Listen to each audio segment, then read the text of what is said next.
आप दोनों इतने ज़्यादा खुश कपल हो, ठीक है, आप आपस में डिवोर्स कपल्स के बारे में क्या बातें करते हो? बात ही नहीं करते यार उनके बारे में. It's sad when it does not work out. Hmm. It is really sad when it doesn't work out. There's potential for so much, and there are certain parameters that everybody else has set for you, and to live up to those parameters, you actually end up sacrificing something so sacred, something that is so beautiful and had so much potential for such enormous things. It's sad in that account. But ऐसा नहीं है कि divorce नहीं होना चाहिए. Like I have seen people जो आपस में एक दूसरे के साथ बहुत ही बुरे हैं. Like they make each others life toxic and really bad. And I agree with it that आज का समय ऐसा है जब आपके पास वो स्पेस है, टाइम है, जब आप निकल सकते हो शादी से और कह सकते हो कि ठीक है यार, जितना भी सोसाइटी प्रेशर है, जितना भी है, still now people have like an open mind, please निकल जाइए, इट्स फाइन.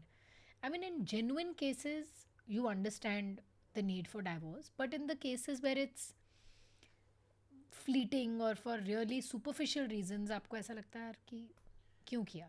बियॉन्ड रिपेयर नहीं था, मतलब Yeah. जो उनको लगा कि बियॉन्ड रिपेयर है वो कुड हैव बीन प्रोबेबली. वो सेल्फ प्रिजर्वेशन का मैकेनिज्म इतना स्ट्रांगली किक इन हो गया है कि उसमें आपने अपने सबसे करीबी लोगों को भी जगह नहीं दी है कि you got that narrative fixed in your head that you can't thrive with somebody, you have to thrive alone. तो वो एक सोसाइटल पैरामीटर है, या maybe it can be repaired, I think, but it's only they know the reality of what's going on with their life. But ये individualism का narrative आता कहाँ से है किसी के दिमाग में? बड़ा मुश्किल है क्या ना, मतलब किताबें हैं एक ना, कि एक ख़राब बात से ज़्यादा ख़राब वो बात है जो खूबसूरती से कही जाए. अगर आप आर्टिकुलेट हो करके कोई एक बकवास सा थॉट आप कुछ कह दें कि जैसे पैर उतना ही फैलाओ जितनी चादर हो, ज़िंदगी में कभी कोई एस्पायर ही नहीं करेगा कुछ करने के लिए. तो ऐसी बेवकूफ़ाना बातें बहुत सारी हैं जिनको इतनी सुंदरता से कहा गया है कि वो फ़लसफ़े बन गए. और वो एक बार फ़लसफ़े बन गए तो वो ज़िंदगी जीने का तरीका बन जाता है लोगों के. तो अगर आपने किसी को ये आपने इक्वेट किस चीज़ से के साथ कर दिया कि आपकी सेल्फ वर्थ आपके सेल्फ के सेलिब्रेशन के साथ ही है, सिर्फ उसके साथ है, उसमें आपकी माँ बाप की, आपके भाई बहन की, आपके पति की जगह ही नहीं है. अगर वो आपकी सेल्फ वर्थ के साथ अलाइन करते हैं तो ठीक है, एक सेकंड में नहीं करते तो आप एक पैर बाहर रखिए आप रिश्ते के. तो वो जो है एक्चुअली सिर्फ यही है कि एक पैर हमेशा बाहर होता है रिश्ते के. आज की लाइक आई टोल्ड यू कि एक बैकअप प्लान पहले पॉइंट से ही रेडी है कि एक पैर बाहर ही है, कि नहीं होगा तो कोई और मिल जाएगा, नहीं होगा तो मतलब बाजू में डीएम चल रहे हैं, बाजू में इंस्टाग्राम पे कहीं चल रहा है, कोई ऐप पे चल रहा है, you are meeting people.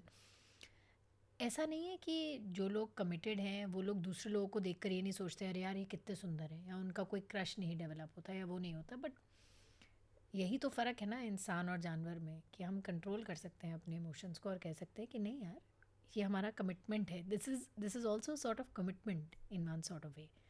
So I feel कि वो लाइन ब्लर हो गई है. जब आपके दिमाग में हमेशा बैकअप होगा ना कि अगर इसने बदतमीज़ी करी तो मैं राहुल के पास चली जाऊंगी. सो देन राहुल यू कौन आर मतलब अरे यार We'll kill Rahul, bro. I really want to know now. I am scanning my head, ये राहुल कौन है? Thank God we don't know a Rahul.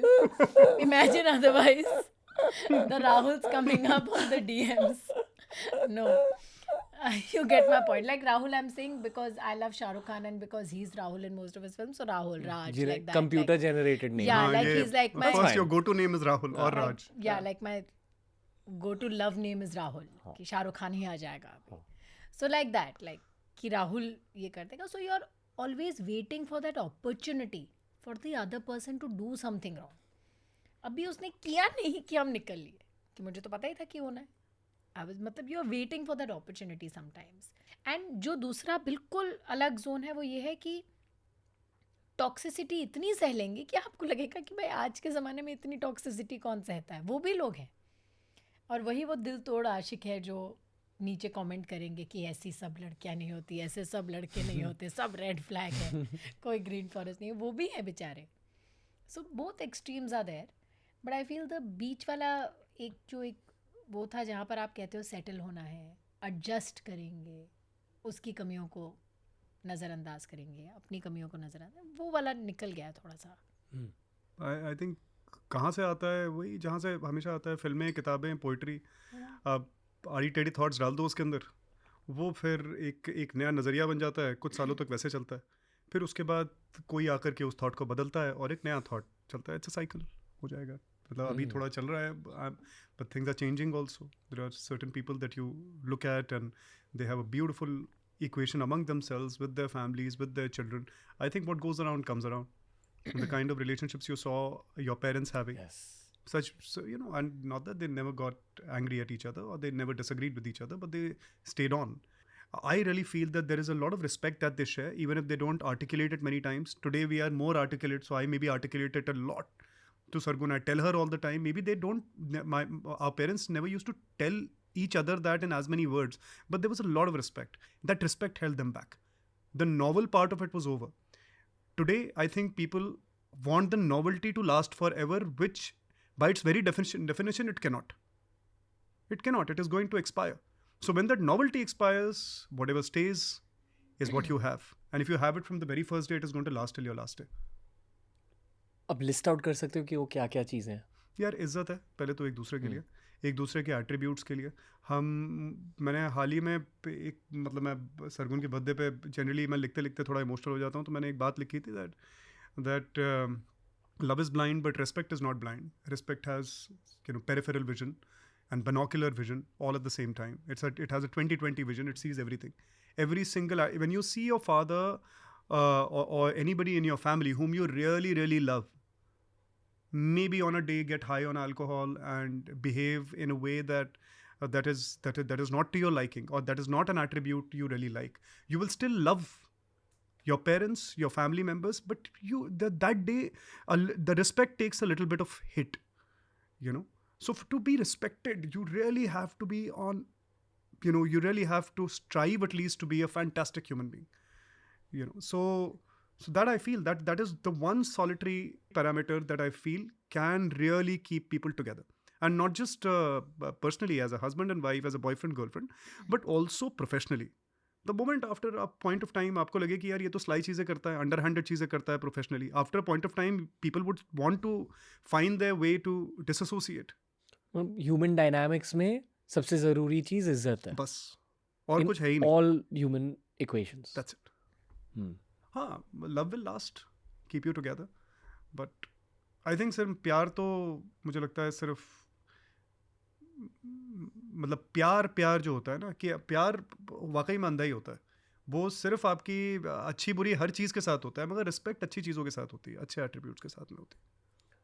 Doctor Velumani नाम के एक बहुत मशहूर एंटरप्रेन्योर है, हाँ, उन्होंने थायरो केयर फाउंड करा था, and he had sold it for a lot of money, I think something like 6,000 crores. Been on the show, but over a very long journey, 30-year journey, and उन्होंने wife के साथ वो company को grow करा था। तो all his episodes are about entrepreneurship mixed with little bit of love, and I think he's really seen life.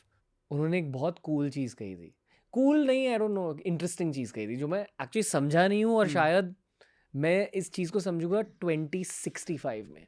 Okay उन्होंने कहा था कि अगर आपको असली प्यार एक्सपीरियंस करना तो 25 years इन मैरिज कंप्लीट करो, उसके बाद असली प्यार स्टार्ट होता है। ये मैं समझा ही नहीं हूँ कि क्या है वो, क्योंकि आपके मतलब सारे इमोशन देख लेना, हाईज, लोज, बोर्डम, वो जो आजकल बोलते हैं out of love, in love, honeymoon phase, not honeymoon phase, एक दूसरे की टॉक्सिसिटी ऑब्वियसली दिख जाती है, राइट? वो भी देख ली।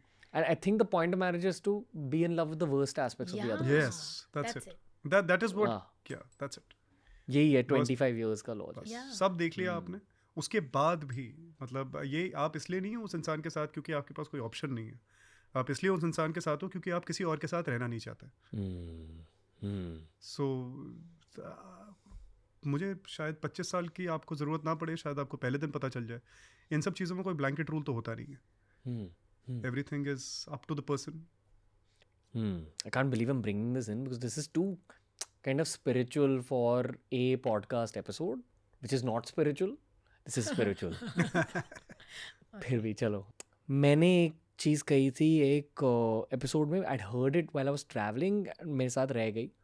तो the original quote, can is a great quote about love, कहते कि first physical intimacy dies, then eventually intellectual intimacy dies, even emotional intimacy may die at some point, and finally you're only left with spiritual intimacy. ये शायद as 80 या 90 पे भी हो सकता है, but eventually you'll only be left with spiritual intimacy. फिर एक कपल के लिए स्पिरिचुअल इंटिमेसी क्या है, ये उस कपल को ही डिफाइन करना. क्या ये सोशल वर्क है, क्या फैमिली का ख्याल रखना वही स्पिरिचुअल इंटिमेसी है, या क्या कंबाइंड साधना स्पिरिचुअल इंटिमेसी है. And again, the individuals then contribute to the definition. I know कि combined sadhana एक बहुत healthy romantic practice हो सकती है. But again, it depends on if both the individuals willingly want to meditate together and grow together वगैरह. A very basic version of combined sadhana is आप दोनों साथ में temples जाते हो. जो इंस्टाग्राम पर भी एक ये ट्रेंड है कि one day with my fine sight, और फिर हम साथ में ऐसे भगवान के सामने झुक रहे हैं. ठीक है, but there is a deeper version of this कि दो लोग अगर अपनी मेडिटेशन जर्नी को इंडिविजुअली डीप ले जाए and perhaps meditate in the same physical space and grow together spiritually, वो अनब्रेकेबल इंटिमेसी होती है. And the earlier it happens to a couple, the better it is. Right. I'm just talking about this one subdomain of spiritual intimacy. Any thoughts? 100%. I think me and Sargun have I mean, I don't know if I can elaborate a lot on it, but all our life we have had a very, very strong spiritual intimacy. Very, very strong. Which is back to the start of the podcast where you said you'll only have high frequency conversation, like deep conversation. Yeah, I mean, not only, but we like a lot of faff also we talk all the time we do. But I think that spiritual intimacy has been at the very core. Now, in retrospect, I feel it's been at the very core of our equation from the beginning. What Sargun said about the past 4 months, though, and as opposed to the rest of our life, I think that spiritual intimacy has always been there. We have meditated, we have sat, we have spent time pondering over texts that I have read or she has read, and for hours we'd be chatting up, and how is it that we can kind of not just theoretically understand it, but take this concept, apply it into our daily life, and see how a spiritual concept works in reality. You know, so but last 4 or 5 months something odd has happened, and I say this because you also have just been to Kashi, and apart from Kashi, I feel that you can never really decide to go to a place. You can never really decide to go to a high frequency place. That place chooses you out of all the people at that particular time. It equips you, it raises your frequency to its own geo frequency, if I may call it, and it calls you there. So in the last 4 or 5 months, we have very frequently started going to many such places together. Most would view it as a religious kind of a move or a religious movement, a religious kinetic. But how I see it is that we are constantly coming in, collaborating into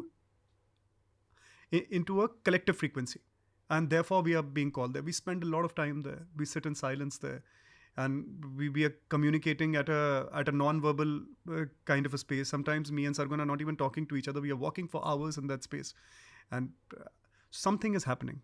We can't really put a finger on it. It's intangible, but something is happening. जैसे ये कोई घर पे भी experience कर सकता है कि if not with a partner, किसी क्लोज फ्रेंड के साथ बस मेडिटेशन करने बैठो, you recognize each others energy.